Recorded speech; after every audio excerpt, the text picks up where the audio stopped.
Hola a todos. Hoy es jueves, 30 de abril de 2026, y nuestro querido amigo y hermano, Patrick Henningsen, está aquí con nosotros. Bienvenido de nuevo, Pat. Encantado de estar contigo, Nima. Pat, empecemos por lo que está pasando con la llamada. Tuvimos al ministro de Exteriores iraní viajando a San Petersburgo para reunirse con Vladimir Putin. Más tarde, hubo una llamada telefónica que parece que fue Vladimir Putin quien hizo a Donald Trump. Hablaron sobre lo que está ocurriendo, tanto en Ucrania como en Oriente Medio. Y esto fue lo que dijo Donald Trump sobre esa llamada. Y avances en el nódulo espacial.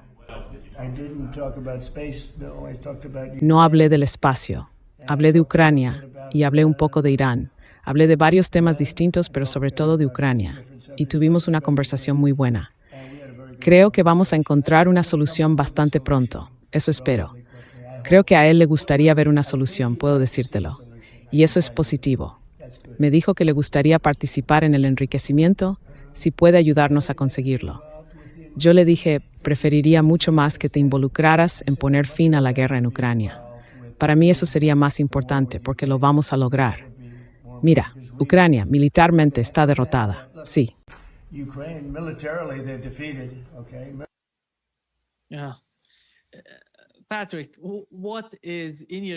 Patrick, en tu opinión, ¿qué quiere Donald Trump de Rusia? ¿Y qué quiere Rusia de Estados Unidos en ambos conflictos, en Ucrania y en Oriente Medio? ¿Y cómo fue esa llamada? No lo sabemos. Nadie habla de ello. He visto un resumen en la página web rusa, en la del Kremlin, pero en ese resumen no hay nada que muestre cuáles eran los verdaderos objetivos de esa llamada. ¿Cuál es tu interpretación de eso?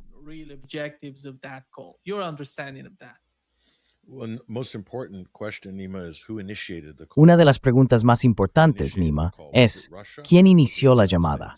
¿Quién la inició? ¿Fue Rusia o fueron los Estados Unidos? Una pregunta parecida, ¿quién inició el alto el fuego con Irán, el 6 o el 8 de abril? No estoy seguro de la fecha exacta, pero ¿fue Irán o fueron los Estados Unidos? Creo que la respuesta a ambas preguntas es la misma, fueron los Estados Unidos. Por eso es tan importante saber quién inició la llamada. Y en mi opinión, parecía una llamada de pánico desde la Casa Blanca, justo después de la reunión entre Abbas Araghchi y Vladimir Putin en San Petersburgo. Esa es mi interpretación, simplemente por el momento en que ocurrió. No creo que sea una coincidencia. El conflicto en Ucrania ni siquiera está en el mapa geopolítico ni en el ciclo de noticias. Y como sabemos con Donald Trump, todo gira en torno al ciclo de noticias.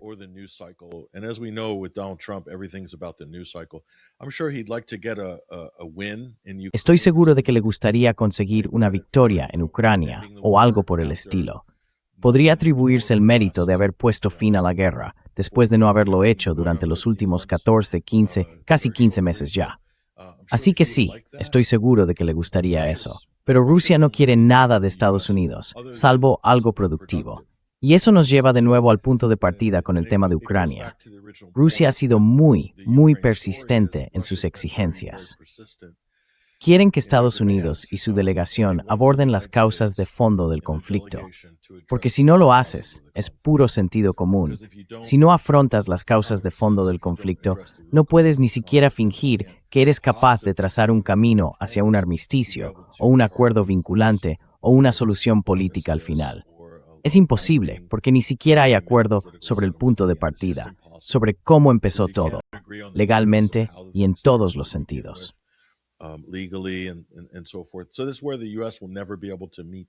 Así que aquí es donde Estados Unidos nunca podrá coincidir con los rusos en ese punto. No puede, porque fue Estados Unidos quien empezó la guerra en Ucrania. Ese es el punto. Estados Unidos lo hizo, la Unión Europea también, y la OTAN. Ellos iniciaron la guerra en Ucrania, y eso es un hecho. Y hubo una resolución del Consejo de Seguridad de la ONU, la número 2202, que más o menos lo reconoce. En otras palabras, existía un proceso de paz, y los europeos y los estadounidenses básicamente lo sabotearon porque querían que esta guerra ocurriera en Ucrania. Así que eso es un hecho establecido, al menos desde el punto de vista ruso. Ellos lo entienden, obviamente.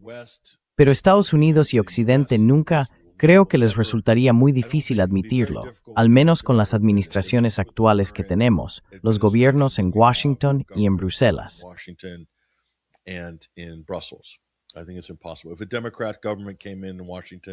Creo que es imposible.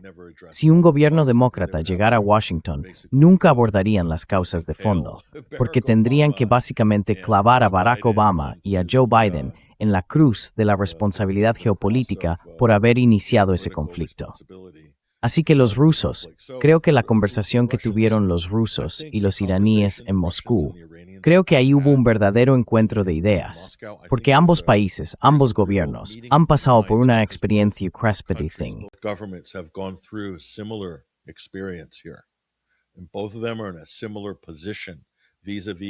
Y ambos están en una posición parecida frente a Estados Unidos y al poder occidental. Son, básicamente, guerras de agresión sin salida, guerras indirectas en las que Ucrania cumple un papel parecido, en cierto modo, al de Israel. Es decir, se la está utilizando como un instrumento de Estados Unidos contra Irán. Aunque Irán es un adversario directo y una amenaza existencial para el Estado de Israel, en cuanto a su legitimidad en la región, Irán ha conseguido desgastar la economía estadounidense y parte de su complejo militar industrial a raíz de este conflicto. E Israel también está intentando hacer lo mismo, desgastar a los iraníes, pero no le ha funcionado.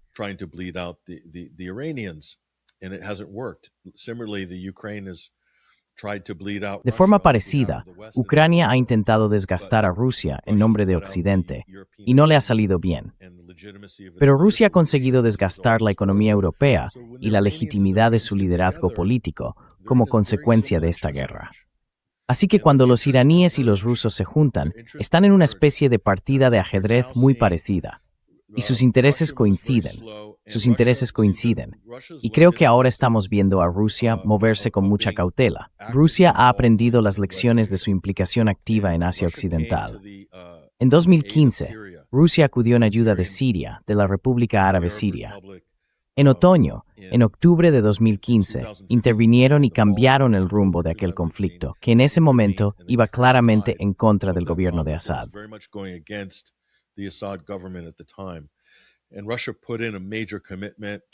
Y Rusia hizo un gran esfuerzo con su fuerza aérea y también reforzando su puerto de aguas cálidas en Tartus.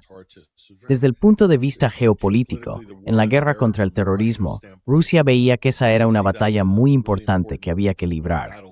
Podían eliminar a muchas de las fuerzas terroristas allí, ayudar a Siria y al mismo tiempo debilitar a esas fuerzas terroristas respaldadas por Occidente, que suponen una amenaza para el flanco sur de Rusia en el Cáucaso, además de mantener su posición geopolítica en Tartus. Ahora bien, se puede entender todo eso, pero el problema fue que a largo plazo no tuvo éxito porque el ejército sirio se derrumbó, el Estado sirio se derrumbó, y se derrumbó por las sanciones.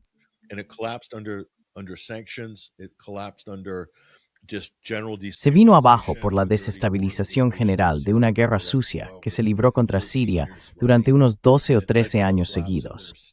Eso llevó al colapso del Estado, y el jefe de Estado, Bashar al-Assad, huyó a Moscú. Pero Rusia no podía dar un paso al frente y librar una guerra en nombre de Siria si el propio país no era capaz de luchar esa guerra. Tampoco podía sostener económicamente a Siria, aunque intentó avanzar en esa dirección durante décadas.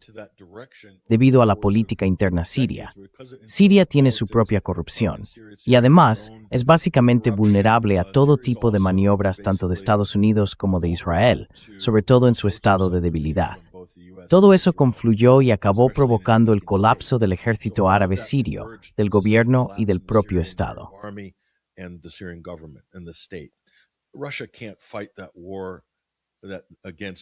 Rusia no puede librar esa guerra contra todas esas fuerzas, HTS, Turquía, la OTAN, Israel, en nombre de Damasco si Damasco no puede asumir el liderazgo. Así que la soberanía de Damasco quedó profundamente erosionada por las sanciones César y los repetidos bombardeos israelíes durante más de una década. Esa fue la lección de Siria para Rusia. Ahora tienes a la delegación iraní llegando a Rusia, y lo que vemos ahí es a Vladimir Putin mirando a los iraníes y diciéndoles: vosotros estáis librando esta guerra ahora. Seguís en pie, habéis defendido vuestra soberanía, habéis resistido las sanciones. Es distinto. Irán es mucho más fuerte, mucho más resistente. 47 años de sanciones, amenazas, ataques y todo lo demás. Así que esta es una conversación muy diferente.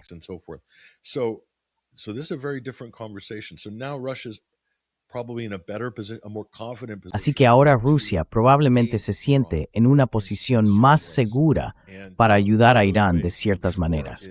Y una de esas maneras, estoy seguro, es en materia de inteligencia y también con datos de satélite, que son muy importantes. Muy importantes sobre todo con la nueva gama de misiles hipersónicos, muchos de los cuales, creo, Irán aún no ha mostrado ni toda su tecnología de combate. Y esto es lo que quiero decirle a la gente, Nima, y tuve un conocimiento casi directo de esto cuando estuve en Teherán. Un miembro del programa de misiles estaba hablando con periodistas, y yo estaba allí presente. Y dijo algo así como: tenemos misiles de gran altitud que pueden redirigirse en pleno vuelo, cambiar de dirección varias veces y alcanzar objetivos en movimiento.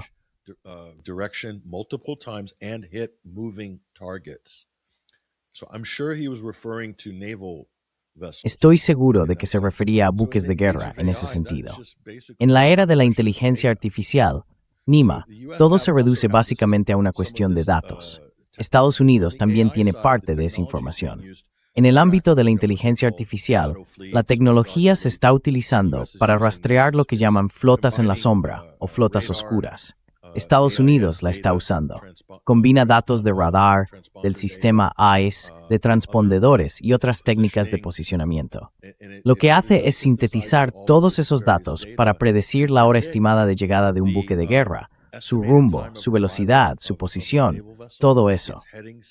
También incluye la información meteorológica y puede predecir movimientos con hasta un 95% de probabilidad. Así que al final, todo se reduce a acumular suficientes datos para poder perfilar destructores y portaaviones estadounidenses.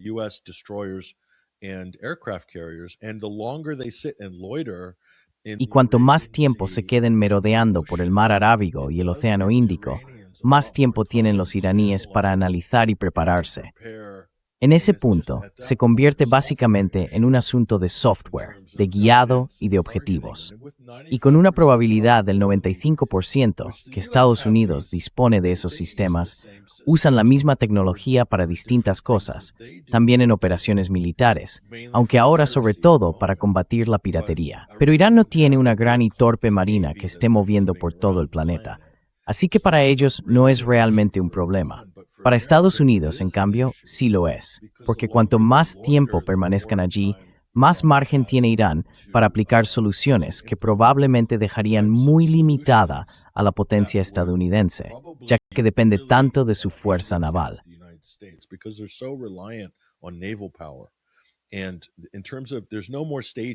Y en ese sentido, no hay muchos puntos de despliegue aparte del aeropuerto Ben Gurión, Chipre y un par más, Djibouti y quizá una base en Arabia Saudí, lo cual también es problemático para los propios saudíes, claro.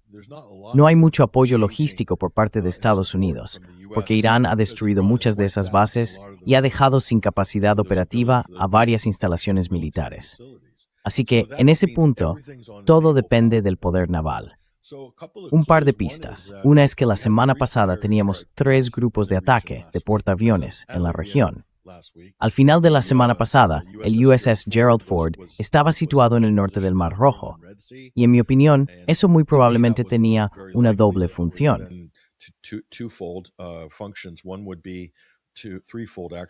Sería en realidad una misión con 3 objetivos. Primero, ofrecer defensa con interceptores para proteger el puerto saudí de Yanbu, que está en la línea petrolera este-oeste y evita el Golfo Pérsico.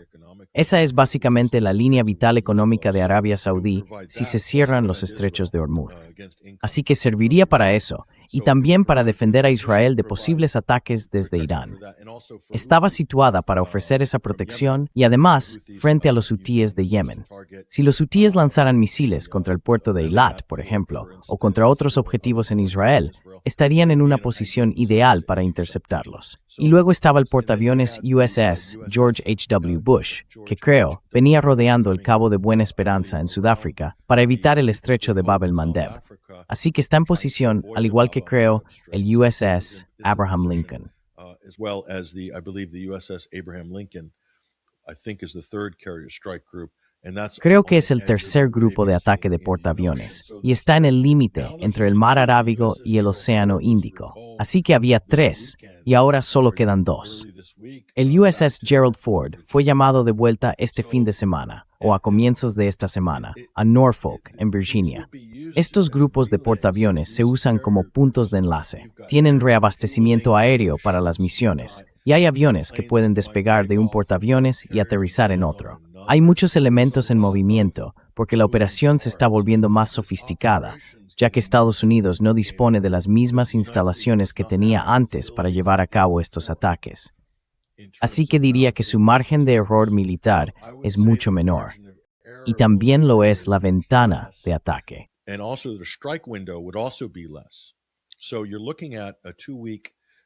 Así que estaríamos hablando de una campaña de unas 2 semanas, en la que probablemente tendrían que gastar lo que puedan en municiones de largo alcance durante la primera semana. Y aún así, tendrían que reservar parte para otros frentes y posibles contingencias, así que no pueden usarlo todo. Yo diría que eso duraría como mucho 1 semana o 2. Después de eso, tendrían que pasar a los bombardeos aéreos. La idea sería eliminar lo que quede de las defensas aéreas de Irán y luego acercarse más con ataques de cazas junto con Israel. Eso incluiría bombas planeadoras, vuelos directos sobre el territorio y cosas por el estilo. Pero en cualquier caso, seguimos hablando de una campaña corta. Sería un golpe contundente, como lo llamaría la Casa Blanca, unas 2 semanas. Y eso encaja bastante bien con los informes de los briefings del CENTCOM que hemos visto, Nima.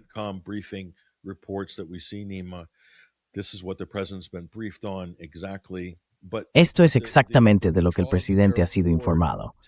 Pero la retirada del Gerald Ford, para mí, es algo problemática, potencialmente. No estoy seguro de cómo lo sustituirían, o si lo harían, así que eso me preocupa en relación con este ataque y con si eso es siquiera viable desde ese punto de vista. En resumen, Nima, podemos hablar de los detalles de todo esto. Es una jugada de póker tremenda para Trump. Y, políticamente, esto es lo que hay. Cuanto más esperen, el ataque podría producirse, Nima, hoy, mañana, el sábado o el domingo, después de que cierren los mercados, o antes de que abran el lunes. Pero sigue siendo una apuesta política enorme. Y cuanto más se retrase, más desagradable se vuelve esto en Estados Unidos, porque ahora mismo se está viendo una avalancha de informes sobre el mal rendimiento económico.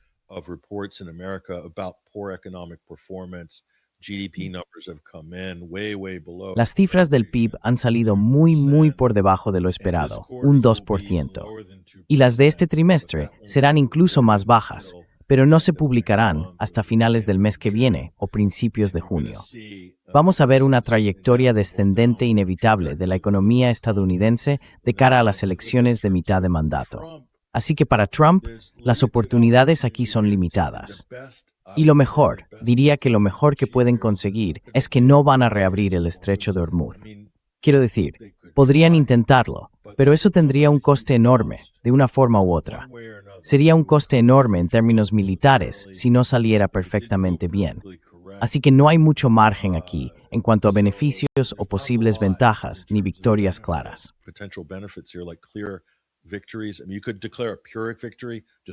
Quiero decir, se podría declarar una victoria pírrica, destruyendo la infraestructura de Irán, destruyendo a la población civil. Pero esa victoria pírrica, como aprendió el rey Pirro en el año 280 a.C., tiene un coste enorme. Cuantas más victorias pírricas logres, peor se vuelve tu reputación y tu posición, y más débil quedas estratégicamente. Esa fue la lección hace milenios, y sigue siendo la misma hoy con la administración Trump. Pero esta administración en Estados Unidos estaría satisfecha con una victoria pírrica, declarar de algún modo que ha ganado, sin acuerdo de paz, y mantener la guerra encendida en segundo plano. Y tanto Estados Unidos como Israel se reservarían la opción de volver a atacar en cualquier momento en el futuro, si decidieran reavivar este conflicto o no.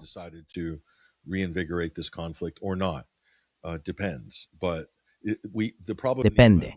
Pero el problema, Nima, con todo esto, es que no hay manera de conseguir ningún tipo de acuerdo, ni de pacto, ni de tratado de paz con esta administración estadounidense. Es imposible. En el clima político actual, no habrá levantamiento de sanciones ni nada parecido por parte de ningún gobierno de Estados Unidos, sea demócrata o republicano, a menos que haya una gran crisis política en el país. Ya sabes, un evento de desestabilización importante dentro de Estados Unidos. Entonces, quizá la política se abra lo suficiente como para decir, acabemos ya con este conflicto con Irán. Pero si eso no ocurre, entonces ya sabes, el alivio de sanciones podrían seguir jugando la carta del enriquecimiento de uranio. Y claro, Putin, como siempre, está disponible.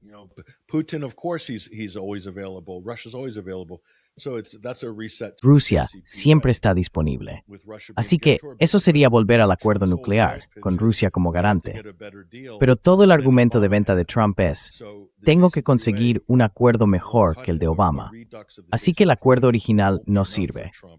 Una reedición del acuerdo no sería suficiente para que Trump pudiera decir que el suyo es mejor que el que rompió en su primer mandato. Así que Estados Unidos y esta administración de Trump se han metido en el peor callejón posible. No hay realmente una salida. Han llegado demasiado lejos. Han invertido demasiado capital político y económico, tanto a nivel internacional como interno. Ha sido un fracaso enorme, esta operación, en lo político y en lo geopolítico. Desde un punto de vista imperial, Nima, la reputación de Estados Unidos simplemente se ha desplomado.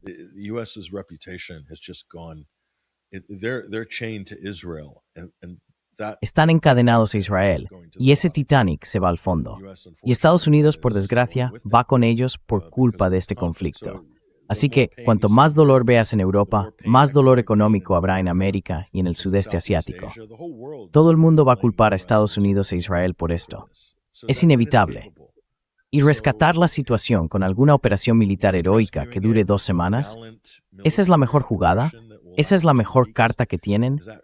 Trump dice, yo tengo todas las cartas, repitiendo una y otra vez que las tiene todas. Pero no es así. Tienen cartas, sí, pero Trump tiene un par de 7, que en 2 semanas se convertirán en un par de comodines. E Irán puede quedarse tranquilo, sin moverse. No están jugando al póker. Irán no está jugando al póker.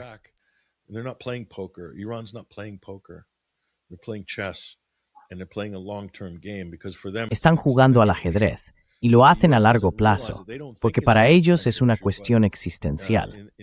Pero Estados Unidos no se da cuenta, no lo ve como un asunto existencial, aunque en el sentido de una victoria pírrica sí lo es para Estados Unidos. Y creo que el dado ya está echado.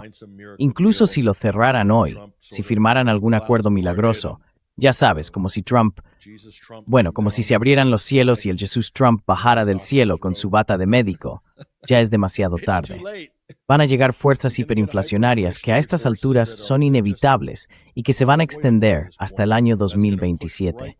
No hay forma de evitarlo, y va a ser catastrófico, incluso si terminara ahora, y eso es lo que creo que los medios en Estados Unidos no acaban de entender. Tampoco creo que la Casa Blanca lo comprenda del todo.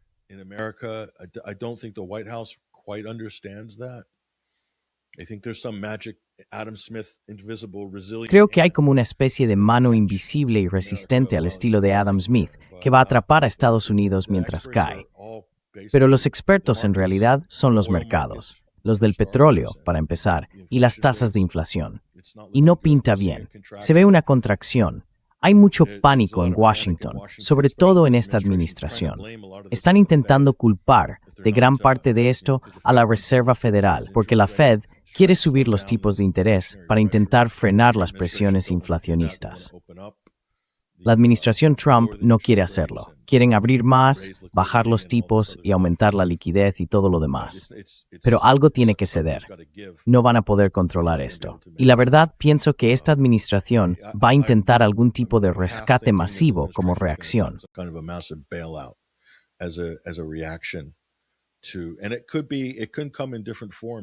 Y eso puede presentarse de distintas formas. Ya hemos visto que Estados Unidos está proponiendo un rescate para los Emiratos Árabes Unidos. Es como si tuviéramos que rescatar a nuestros aliados en el Golfo Pérsico. Los Emiratos también se están retirando de la OPEP, así que eso es un desarrollo interesante. Esos mecanismos de estabilización de precios en el mercado mundial del petróleo quedan un poco en el aire si los Emiratos se salen de la OPEP. Y está claro que Estados Unidos podría estar detrás de eso. No sé cómo va a evolucionar a largo plazo, pero significa que en cuanto a la volatilidad, la estabilidad de los precios y todas esas cuestiones, la consistencia, la volatilidad, son factores clave en la economía global, porque se empieza a notar un endurecimiento de la economía.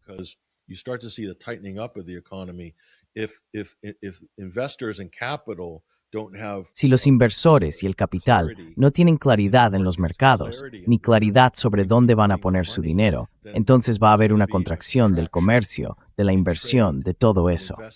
Y si el único refugio seguro ahora mismo es China, ¿a dónde va a ir el capital? Pues va a ir a Asia. Va a ver eso como un refugio seguro. Así que veremos cómo el capital sale de Occidente y se va hacia Oriente. Y eso de hecho ya lleva tiempo ocurriendo. Midas Eitsen, se stalsorniling por idrfame suithien et embrace suithi, en usual puemple. So engstasmer.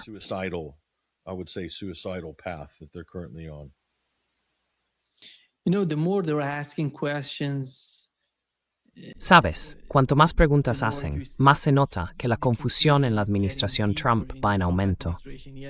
Ayer le preguntaron a Pete Hegseth cuál era el objetivo principal de la segunda ronda de guerra, si en la primera ya habían destruido el programa nuclear iraní. Y él simplemente dijo que el deseo está ahí porque queremos hacerlo. Es increíble. Esto fue lo que dijo. Pon el video. Here is what he said. Just play out the video. Nunca ocurrió. Así que todas se nos han roto. Vale, aún no hemos llegado a ese punto del todo. Bueno, sus instalaciones nucleares han sido destruidas bajo tierra. Están enterradas y vigiladas las 24 horas del día. Así que sabemos dónde está cualquier material nuclear. Recupero mi turno. Estamos observando un segundo aquí. Dices que tuvimos que cambiar esta guerra hace 60 días, porque el arma nuclear era una amenaza inminente. Y se estaba completamente destruida. No ejerciar sus ambiciones nucleares. Yanis kaname controlan con mezcula con brace de pontenanis. Así que la operación Martillo de Medianoche no logró nada de fondo. Nos dejó exactamente en el mismo punto en el que estábamos antes. Tanto es así que sus instalaciones son bombardeadas y destruidas, pero sus ambiciones siguen adelante y están construyendo un escudo convencional. Déjame intentarlo otra vez. Es la estrategia de Corea del Norte. Ya sabes muy bien de lo que hablo, la estrategia de Corea del Norte.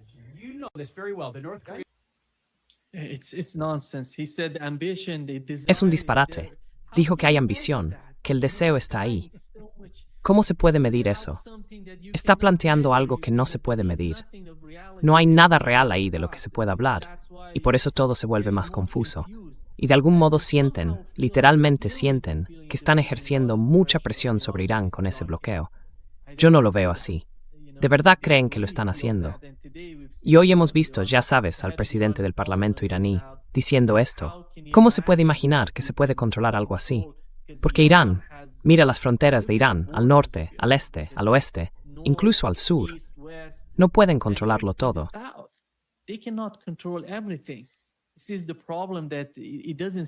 Este es el problema, que parece que la administración Trump no lo entiende.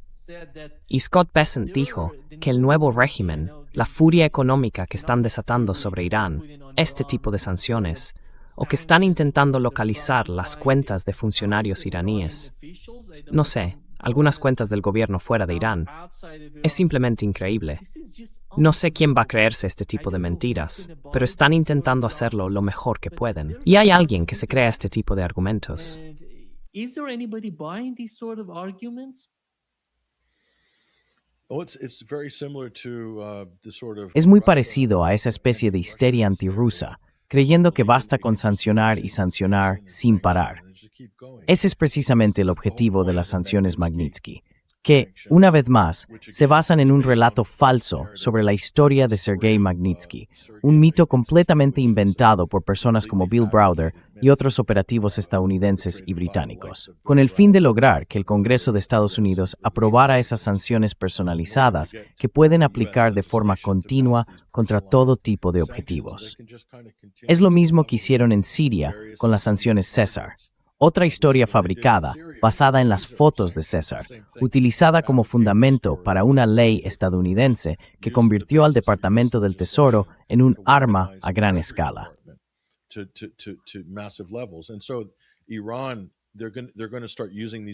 Así que Irán van a empezar a usar esas herramientas de forma continua contra Irán. Y no han funcionado contra Rusia, pero sí funcionaron contra Siria, aunque tardaron 12 años en conseguirlo. No van a obtener ese resultado con Irán. Irán se parece más a Rusia en ese sentido.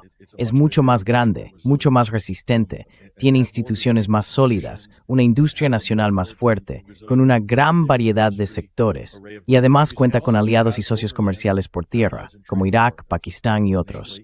No tanto Azerbaiyán, pero sí Rusia. Rusia no está lejos de Irán, está a un paso, cruzando Azerbaiyán y Georgia. Rusia está justo ahí.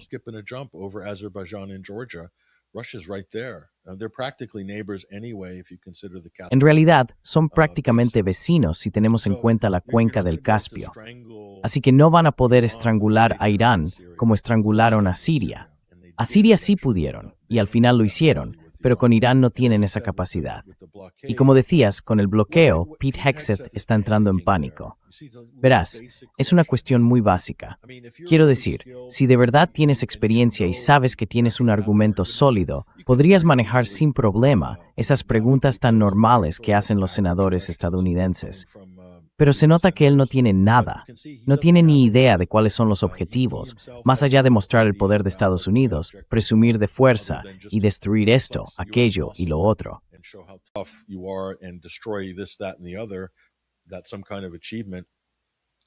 Eso sí que es todo un logro. Y la narrativa nuclear se viene abajo, se derrumba ahí mismo, delante de todo el mundo, con una sola pregunta. Y se ve a Pete Hegseth totalmente nervioso. Ya sabes, quedó en ridículo, como si no lo hubiera hecho antes. Pero esta vez de verdad hizo el ridículo, porque ni siquiera puede defender su postura. ¿Por qué el secretario de Defensa está haciendo argumentos políticos ante el Senado? Eso, de por sí, ya es raro. Te dice que hay demasiado poder concentrado en su cargo. Y no ves al secretario de Estado siendo cuestionado sobre la veracidad de las afirmaciones políticas, porque Marco Rubio está prácticamente desaparecido en todo lo relacionado con Irán.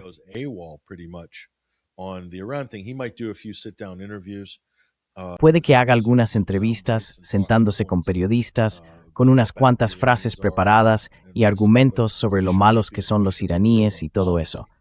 Pero debería ser interrogado a fondo sobre su política ante el Senado.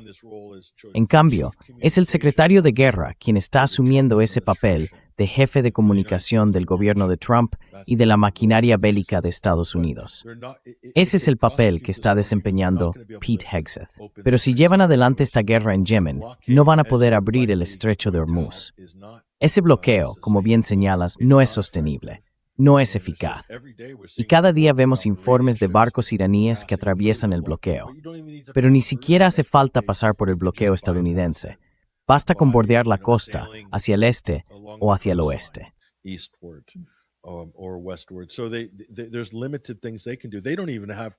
Así que hay pocas cosas que pueden hacer.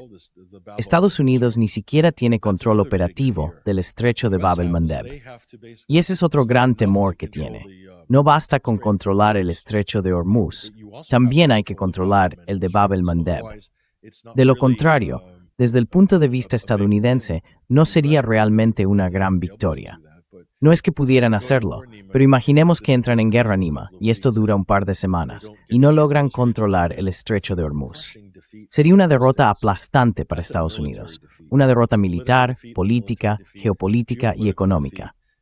Entonces, ¿en qué universo sería eso una victoria? ¿O hay algún tipo de beneficio real y tangible para Estados Unidos en todo esto?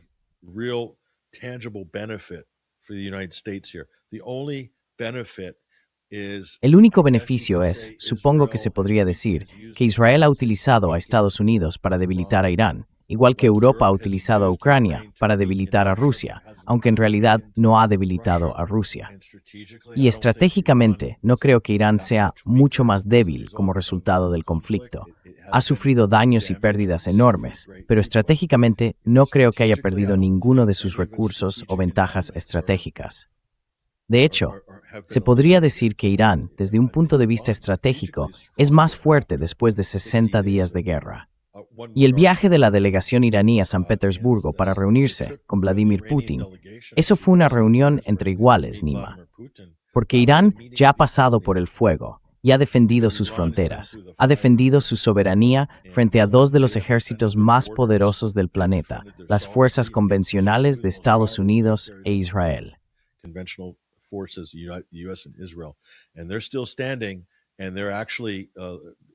Y siguen en pie y han conseguido ganar margen para sí mismos. Así que Rusia ve ahí a un socio con confianza. Ahora bien, si Rusia invierte en Irán, si China invierte en Irán, apoyándoles de cualquier forma posible, saben que es una buena inversión, o al menos que hay muchas posibilidades de que tenga éxito, porque Irán está dispuesto a defenderse. Y hay muy pocos países en el mundo capaces de hacer eso frente a una fuerza tan abrumadora. Para mí, esa es la historia. Históricamente, esa es la gran historia. Pero claro, eso no va a borrar los horrores de una escalada si Estados Unidos e Israel deciden escalar el conflicto.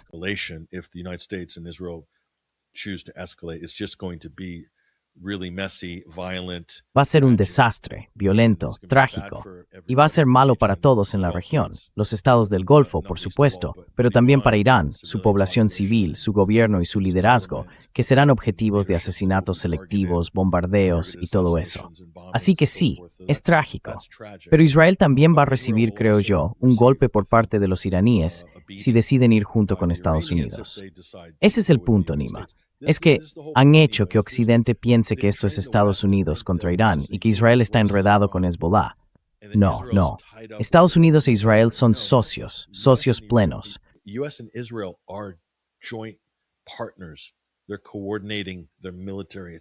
Están coordinando sus ataques militares contra Irán, y Estados Unidos está coordinando con Israel para atacar Líbano. No son actores independientes, en absoluto. Estados Unidos también lleva coordinando ataques en Gaza durante los últimos 2 años y medio. Así que parte del engaño de todo esto consiste en hacer que el público en Occidente vea a Estados Unidos y a Israel como fuerzas separadas, cuando en realidad están completamente unidas y actúan como una sola fuerza, un solo esfuerzo. Y son capaces de montar este falso espectáculo como si fuera una especie de WrestleMania, fingiendo ser distintos, ya sabes, distintos pero como compañeros de equipo o algo así. No, es el mismo actor militar.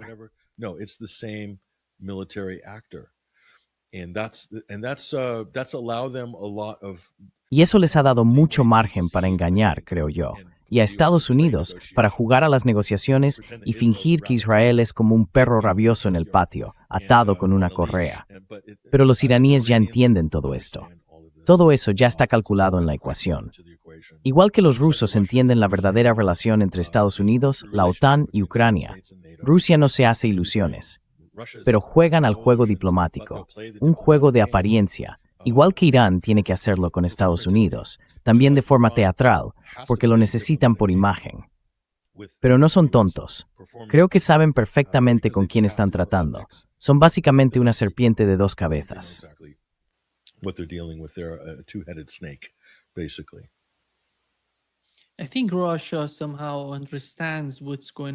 Creo que Rusia, de alguna manera, entiende lo que está pasando con la administración Trump.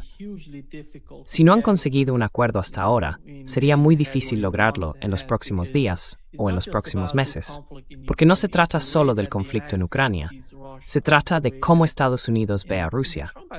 Y en la administración Trump, ya sabes, no van a ser más de 3 años de presidencia de Trump. ¿Y después qué? ¿Cuál sería el resultado? Pase lo que pase con Donald Trump, creo que al final todo volverá a las mismas políticas de siempre contra Rusia. Y Rusia lo entiende perfectamente. Por eso, con lo que está ocurriendo en Oriente Medio y en Ucrania, quieren encontrar algún tipo de solución permanente. Pero no hay una solución permanente para eso, Patrick. Esa es la respuesta.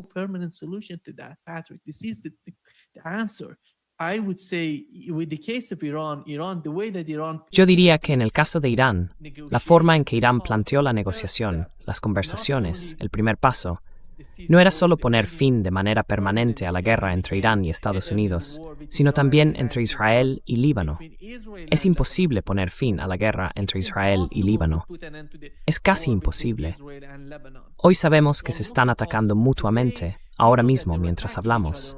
Hoy hemos sabido por el Canal 11 israelí que Israel ha dado órdenes de retirar varias brigadas de combate del sur del Líbano debido a ataques con drones FPV por parte de Hezbollah. El ataque sigue en marcha. Todo está ocurriendo mientras hablamos. Y Donald Trump no muestra ningún tipo de influencia, ningún tipo de poder para poner fin a eso. Está suplicando ahora mismo. Está pidiendo al presidente de Israel que indulte a Benjamin Netanyahu. Imaginadlo. Todo este enorme caos está ocurriendo y él haciendo eso.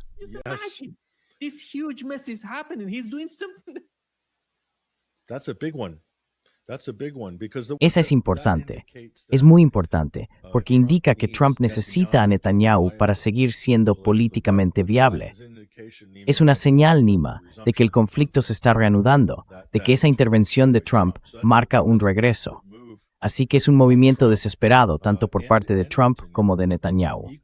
Es un intento desesperado por mantener su viabilidad política, porque están librando una guerra en varios frentes.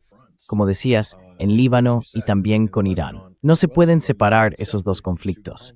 Irán es inteligente, lo entiende perfectamente. Por eso intentaron incluir la cuestión libanesa en las negociaciones, como parte del marco general, y lo hicieron con mucha astucia, diría yo. Porque Irán sabe que si separas esas dos cosas, Israel puede seguir utilizando la amenaza de la violencia contra los libaneses como una forma de presión sobre los iraníes.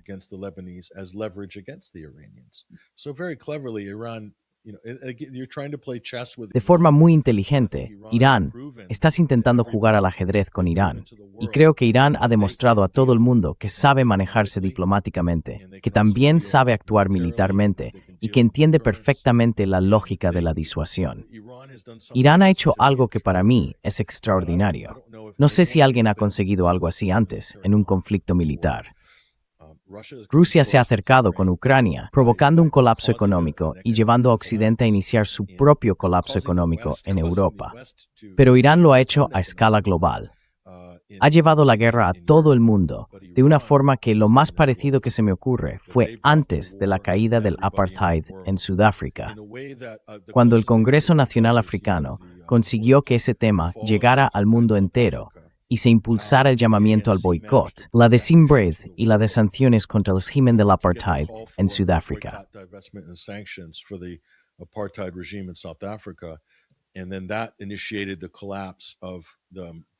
Y eso fue lo que inició el colapso del apartheid en Sudáfrica. Pero lo impresionante fue cómo consiguieron internacionalizarlo en un periodo relativamente corto, al final, con tanta intensidad, que lograron poner el tema en el centro del debate mundial y ejercer presión sobre la región para alcanzar una solución, un acuerdo político, que finalmente se consiguió y funcionó. Así que Irán ha logrado crear una situación global aquí, y no es nada bonito, créeme. Estoy en Estados Unidos y estamos entrando en un ciclo inflacionario que está a punto de descontrolarse. En los próximos 60 días se va a acelerar muchísimo, eso seguro, y no pinta bien. Va a ser catastrófico para muchas empresas y para mucha gente.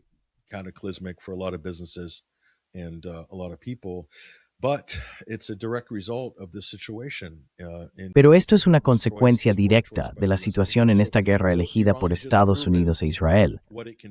Irán acaba de demostrar de lo que es capaz a nivel internacional para defender sus propios intereses. para ejercer esa presión a escala global.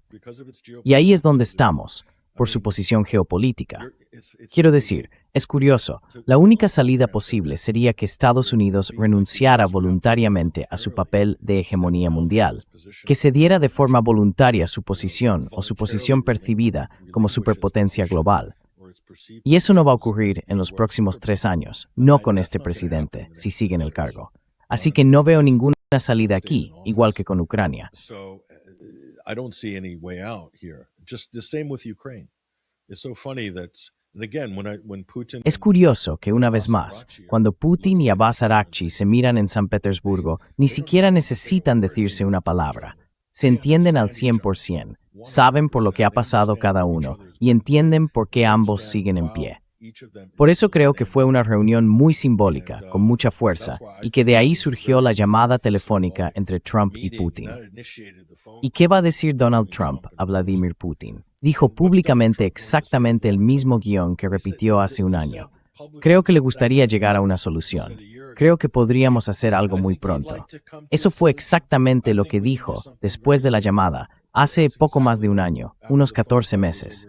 Lo mismo, ningún avance. Y tampoco hay ninguna posibilidad de que lo haya.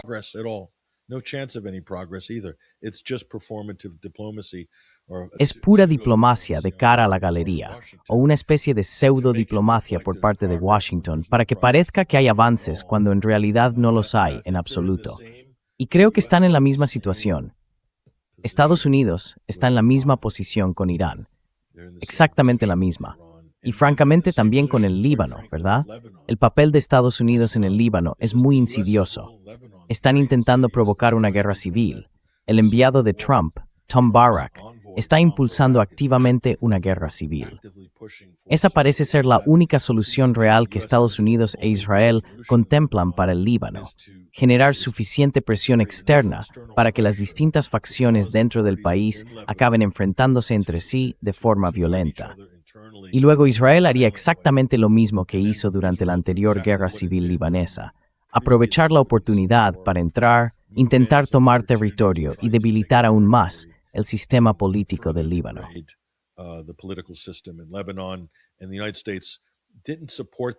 Y Estados Unidos no los apoyó de forma tan directa en ese esfuerzo, allá por finales de los 70 y los 80, pero desde luego tampoco se opusieron. Y fueron los libaneses quienes tuvieron que luchar. Fue Hezbollah, que nació, por usar una expresión del gran libro de Hala Jaber sobre Hezbollah, nació con sed de venganza a comienzos de los años 80, con un único propósito: expulsar la ocupación ilegal del sur del Líbano llevada a cabo por los israelíes. Una ocupación violenta, brutal e ilegal. Por eso existe Hezbollah. Pero claro, si luchas contra Israel, Nima te ponen la etiqueta de terrorista. Si eres palestino, si eres libanés, si eres iraní o si eres iraquí y luchas contra Estados Unidos o contra Israel, te llaman terrorista.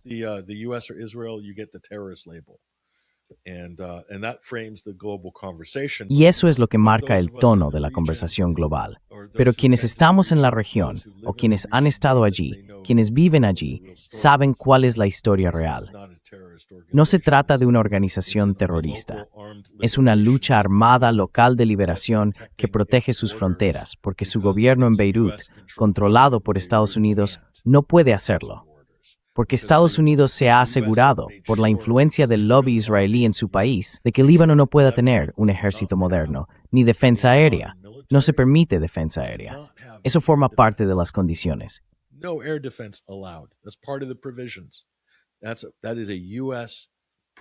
Esa es una disposición de Estados Unidos, porque Israel quería tener pleno uso del espacio aéreo libanés y necesitaban eso para destruir Siria. Lo usaron durante 10 años.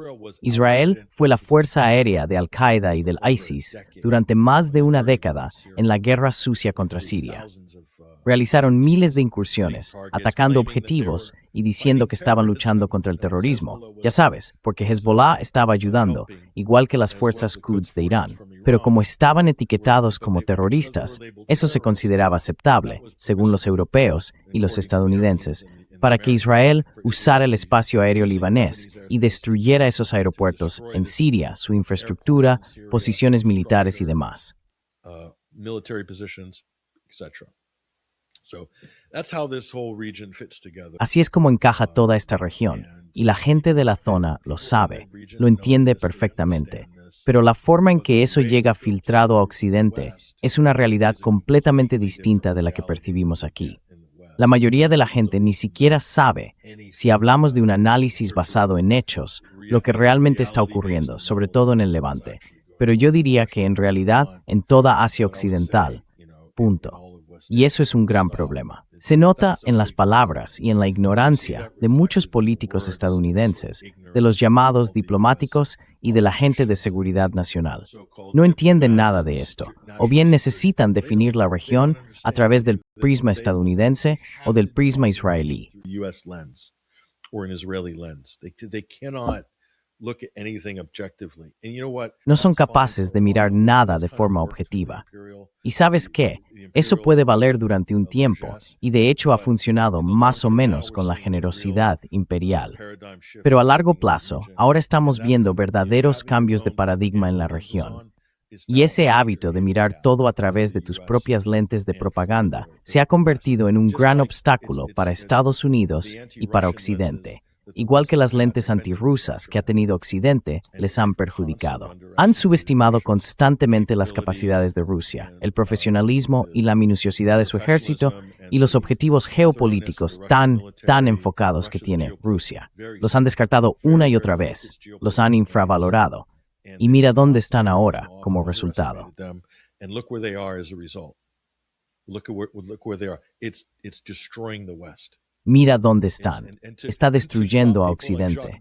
Y para impedir que personas como Haq Bode o como nosotros digamos la verdad, los gobiernos europeos tienen que limitar la libertad de expresión para que la gente no señale esta realidad tan evidente. Igual que ahora Estados Unidos se está moviendo de forma muy agresiva, la administración Trump, contra la prensa o los medios que critican la guerra, el esfuerzo bélico de Trump en Irán. Así que el imperio se está destruyendo a sí mismo desde dentro, con tal de mantener la perspectiva propagandística de estos escenarios geopolíticos. Y ahora mismo, Irán es el más importante. Hay toda una montaña de mentiras que sostienen las razones de la guerra en Irán, y están empezando a venirse abajo, como se puede ver con Pete Hegseth.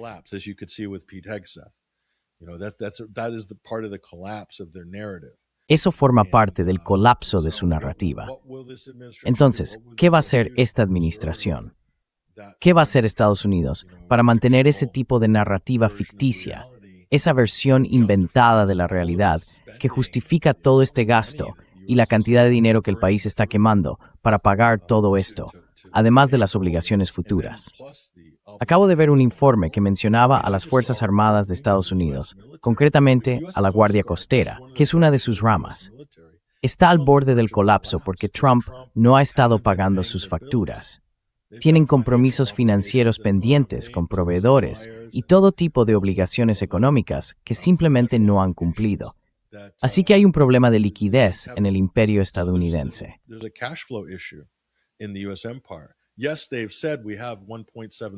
Sí, han dicho que tenemos $1.700 millones de aumento en el presupuesto militar, pero ese dinero todavía no ha llegado. Ni siquiera pueden financiar el Departamento de Seguridad Nacional. Creo que acaban de aprobar una especie de paquete de financiación de emergencia para el DHS, para evitar el cierre. Pero ¿sabes a lo que me refiero? Es que eso cuesta $250.000 millones. $250 billion, solo el Departamento de Seguridad Nacional, solo el DHS. $250 billion solo para mantener eso en marcha. Antes del 11 de septiembre ni siquiera existía. Estados Unidos nunca ha sido invadido, y lo más probable es que nunca lo sea. Pero ese es el tipo de dinero que hace falta para mantener todo esto. Y no deja de crecer y crecer y crecer el aparato de defensa y seguridad de Estados Unidos, hasta el punto de que ahora se ve como el sistema empieza realmente a desmoronarse.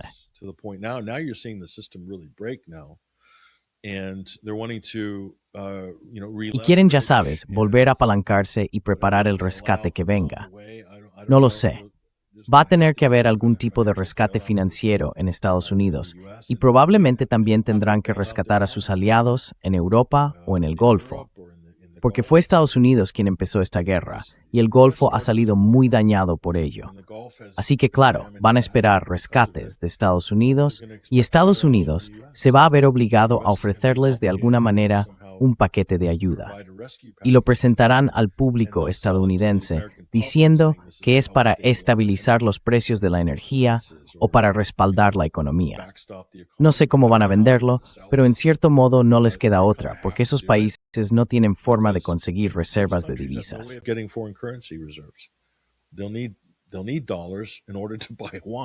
Necesitarán dólares para poder comprar uno, para poder vender su petróleo a China o a quien sea. Quiero decir, es un desastre. Es un auténtico desastre. Y este es el legado de Trump.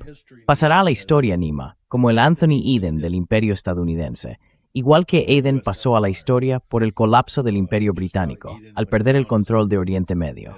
El legado de Trump será el de ser el presidente de Estados Unidos que perdió el control de Oriente Medio y tuvo que marcharse.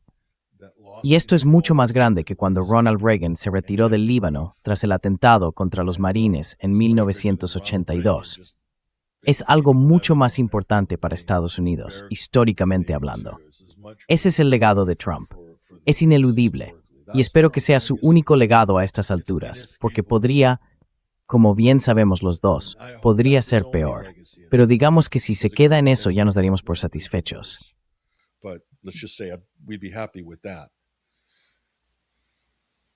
Yeah.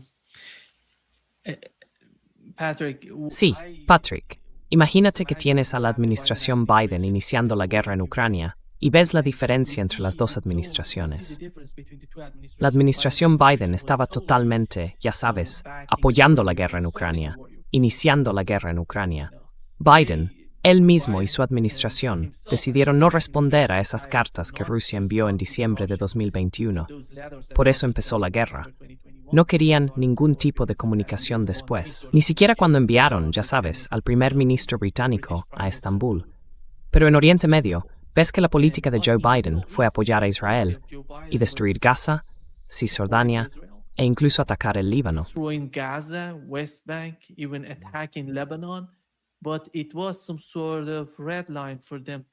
Pero para ellos, eso era una especie de línea roja para ir a la guerra contra Irán.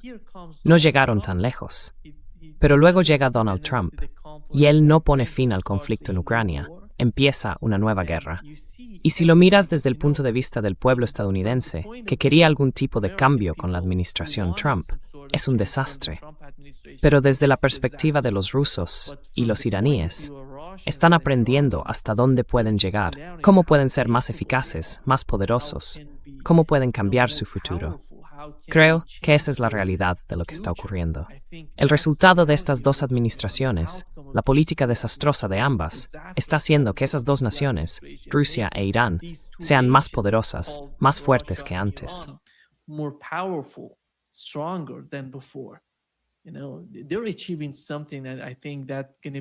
Sabes, están consiguiendo algo que, en mi opinión, quedará escrito en la historia de estas dos administraciones.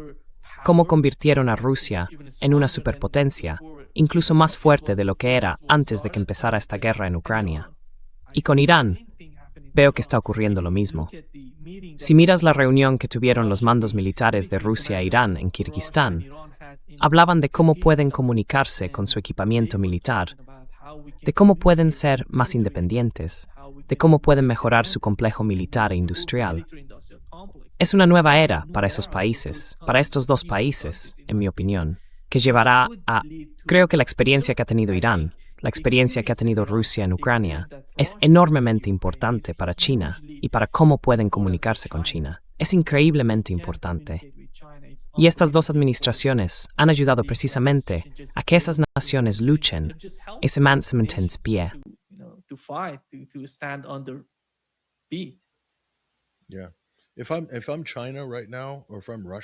Sí, si yo fuera China ahora mismo, o si fuera Rusia, y estuviera buscando un lugar donde invertir bien en términos de seguridad, de futuro, del futuro del corredor medio que pasa por Irán, por el Mar Caspio, por Irán otra vez, para conectar con la India, por ejemplo, dentro de la red más amplia de la franja y la ruta china, sería una buena inversión para mí, si fuera Rusia o China.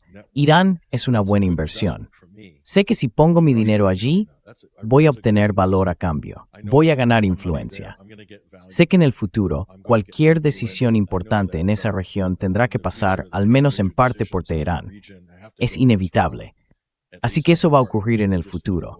Y ahí es donde las otras superpotencias tienen que estar. Y sinceramente, Estados Unidos va a tener que sumarse a eso.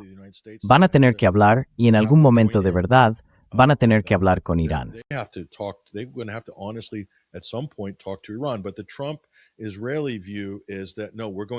Pero la visión de Trump y de Israel es que no, que hay que borrar Teherán del mapa, que hay que devolverla a la edad de piedra. En lugar de mantener unas relaciones normales con ese país, no, hay que mandarlo a la edad de piedra. Hay que destruirlo por completo. Eso no es una política sostenible a largo plazo. Si Estados Unidos quiere convivir con otros países del mundo, si necesita de esos países en distintos niveles, necesita cooperación. Estados Unidos necesita cooperación con Rusia y necesita uranio de Rusia para impulsar su revolución de inteligencia artificial.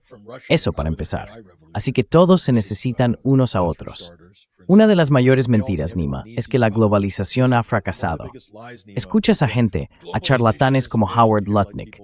Son estafadores de alto nivel, parte de la clase Epstein.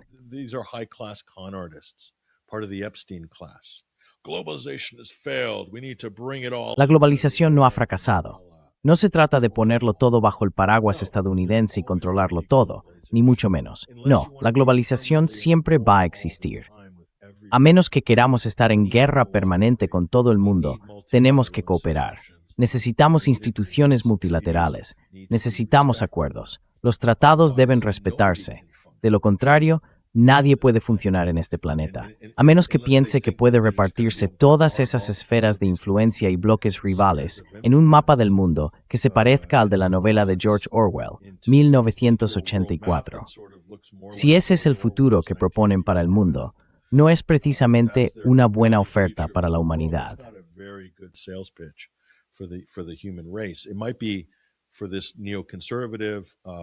Puede que eso les funcione a esos regímenes neoconservadores y sionistas y a ese corrupto Cuarto Reich, por así decirlo, en Bruselas. Puede que a ellos les parezca bien ahora, pero para la mayoría de la población mundial, eso no va a ser suficiente. No va a funcionar para todos. Así que, ya sabes, tenemos todas estas grandes cuestiones que también debemos tener en cuenta. Y más allá de eso, yo diría que el futuro se va a definir por la dirección en la que se mueva el capital global. Y ahora mismo veo una tendencia muy clara. El capital global se está desplazando hacia el este, concretamente hacia Asia. Ninguna cantidad de presiones políticas, de imposiciones o de guerras de terror va a cambiar eso.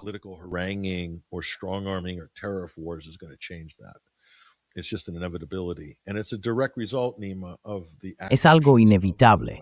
Y es una consecuencia directa, Nima, de las acciones de Occidente, irónicamente, de la utilización del dólar estadounidense como arma, de las sanciones. La instrumentalización de todas esas herramientas de guerra económica es la razón por la que estamos viendo este cambio. Es lo que hace que los BRICS resulten atractivos para muchos países y economías, precisamente por eso. Porque Estados Unidos no consigue aceptar una visión del mundo en la que no esté en la cima. Y otra cosa que diré, desde el punto de vista político estadounidense, esto no es solo un problema de los republicanos o de Trump. Joe Biden podría haber reactivado el JCPOA en su primer mandato, y no lo hizo. ¿Qué te dice eso? Exactamente. Hay muchos demócratas que también estaban deseando esta guerra, Nima. Chuck Schumer, por ejemplo, y otros que encabezan la lista, como Nancy Pelosi. Así que, ya ves, los líderes del establishment demócrata querían esa guerra. ¿Y sabes qué? Lo que me parece realmente extraordinario, Nima, es esto. ¿Quién es la única persona en la política estadounidense que ha guardado silencio? Silencio total.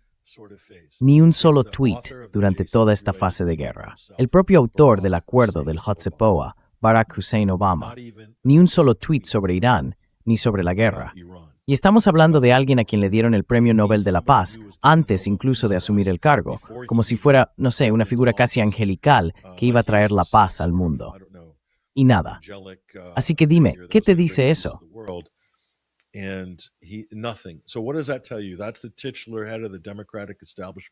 Ese es el líder titular del establishment demócrata en Estados Unidos. Ni siquiera es capaz de publicar un simple tweet, ni contra Trump ni contra esta guerra ilegal. ¿Qué te dice eso? Que no hay oposición, ninguna, no existe. Hay unas pocas personas como, ya sabes, Chris Van Hollen y el senador de Maryland, creo, y algunos más. Chris Murphy para mí no es alguien serio, porque Chris Murphy fue uno de los arquitectos de la guerra de Ucrania. Estuvo junto a John McCain en un escenario con auténticos nazis en Kiev en diciembre de 2013, animando a una multitud de ultranacionalistas de extrema derecha en Ucrania a levantarse y hacer el Maidan, básicamente. Ese es Chris Murphy, el senador demócrata que ahora finge ser contrario a la guerra. En realidad, solo está en contra de Trump.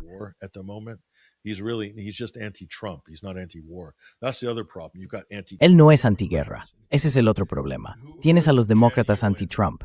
Pero, ¿quiénes son los demócratas realmente antiguerra? Hay muy pocos. Los puedo contar con menos de una mano, igual que los republicanos. Así que eso forma parte de la crisis, Nima, de la crisis política en Estados Unidos. Y por la misma razón, Nima, no hay ninguna posibilidad de llegar a un acuerdo con Irán, ni con esta administración, ni probablemente con los demócratas tampoco. Porque nunca, jamás, podrán revertir la legislación de sanciones contra Irán. Nunca. No creo que sea ni siquiera posible. A menos que haya una gran revolución o algo así, como que Trump sea expulsado del cargo y huya a Argentina para estar con Milei o algo por el estilo. No lo sé. Si fuera algo tan extremo, entonces quizá podrías conseguir un alivio de las sanciones para Irán.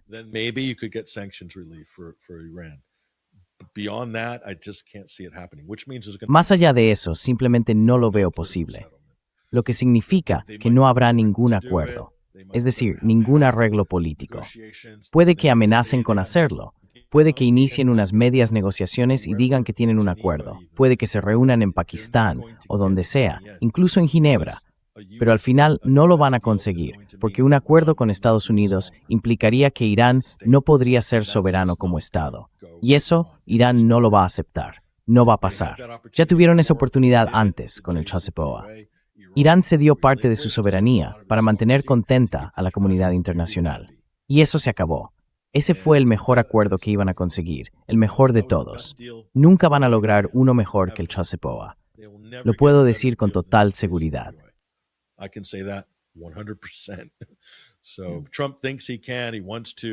Así que Trump cree que puede, quiere hacerlo. Dice que no lo va a conseguir.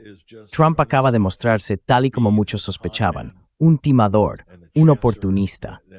Y aquí lo ha dejado clarísimo. Y siguen repitiendo esas frases vacías de siempre. Eso de que Irán no puede tener un arma nuclear. Pero eso es un hombre de paja. No tienen ninguna. No estaban intentando conseguirla. La propia evaluación de inteligencia de Estados Unidos decía que no la estaban buscando. Así que siguen apoyándose en esos argumentos falsos. Y se nota que Hegseth ya ni siquiera puede defenderlo. Cuando incluso una persona corriente, cuando hasta Joe el fontanero puede desmontar ese argumento de paja de Pete Hegseth, ahí es donde estamos.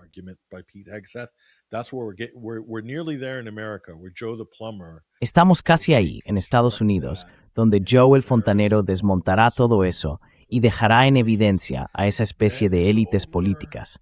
Entonces se acabará. En ese momento se habrá acabado. Así que estamos llegando rápidamente a ese punto en el que la gente empieza a entenderlo. Pero el problema, Nima, una vez más, es la clase política, tanto en Estados Unidos como en Europa. Están en una sintonía completamente distinta a la del público en general. Sinceramente, a muchos estadounidenses no les importa esta guerra. No les importará hasta que la gasolina cueste $6 el galón. Pero llegaremos a eso, y será en verano, y probablemente se convierta en un grito de movilización para las elecciones de mitad de mandato. Y puede que eso signifique que van a darle la vuelta a la Cámara y al Senado. La pregunta es, ¿y después qué? ¿Qué pasa cuando le den la vuelta a la Cámara y al Senado?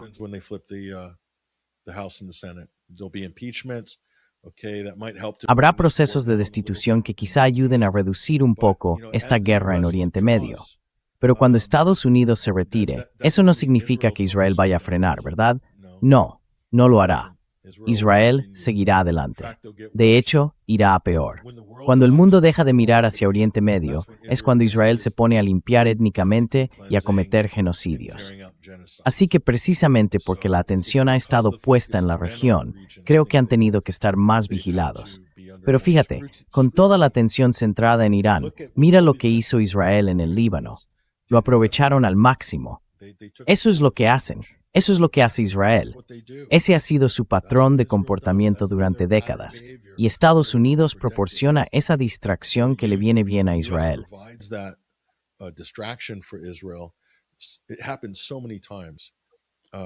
Pasa muchísimas veces. El mundo está mirando hacia otro lado, y mientras tanto lleva a cabo incursiones en Gaza, en Cisjordania, anexiona asentamientos, invade, bombardea, ataca, ocupa. Es algo constante a lo largo de las décadas, y lo están haciendo otra vez. Israel actúa con mucha estrategia, y es muy consciente de la atención y del foco de los medios internacionales. Planifican sus operaciones militares en función de esa cobertura mediática. Israel no quiere ser el centro de atención de los medios globales. Por eso apoyan una guerra de Estados Unidos contra Irán y están trabajando activamente para provocarla. Al lobby israelí le interesa hacerlo. Y dentro de Israel, aprovechan esa situación para avanzar en sus ambiciones de construir un proyecto de Gran Israel. Y eso es lo que estamos viendo ahora. Ahora, el foco vuelve a estar en Líbano, y se pueden ver de nuevo los problemas políticos que eso supone para Israel.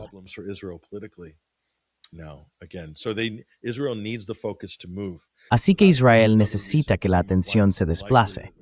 Y por eso, Nima, es muy probable que vuelvan las hostilidades contra Irán, porque Israel necesita que el foco se aleje de su entorno más cercano y se centre en Irán, con toda la narrativa de Tel Aviv siendo atacada por misiles iraníes. Ahí es donde quieren dirigir la atención. En cuanto a Estados Unidos o el Líbano, eso quedará relegado a una noticia de segunda página, por desgracia. Pero sí, cuanto más dure la paz o el alto el fuego, más atención habrá sobre el Líbano. Y fíjate, Nima, los europeos se están viendo obligados a hacer declaraciones condenando la brutalidad de Israel en el Líbano. Así que, de nuevo, eso hace que para Israel sea aún más urgente desviar la atención del Líbano y hacerlo rápido, porque les está perjudicando política e internacionalmente. Yeah. Sí, muchas gracias, Patrick. Por favor, entrad en 21st Century Wire y podéis seguir a Patrick en su página patrickhenningsen.substack.com. Justo debajo de su nombre, veréis que voy a dejar todos los enlaces en la descripción de este vídeo. Podéis acceder a su canal de YouTube y os pido que vayáis allí, os suscribáis y ayudéis a que su canal crezca. Muchísimas gracias, Patrick, por acompañarnos hoy. Thank you so much, Patrick, for being with us today. Gracias, Nima. Muchas gracias. Cuídate. Take care.